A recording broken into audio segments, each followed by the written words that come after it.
Ransi Jona, and I've been at NetSoft for about a year now. I had no IT background before I came to NetSoft. Positive experience with NetSoft was with the staff or with the trainers. You know, whenever I needed help, they would always show me guidance and push me over my limits to get me to a new point where I wanted to be, where I couldn't really get to that point.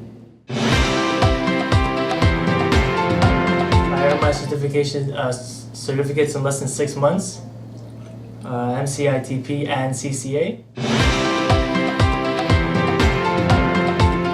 My favorite course was probably the Citrix course because it was so hands-on.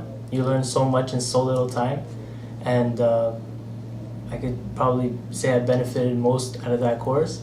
I've taken about 8 other courses and they were all very good, but Citrix was my favorite. I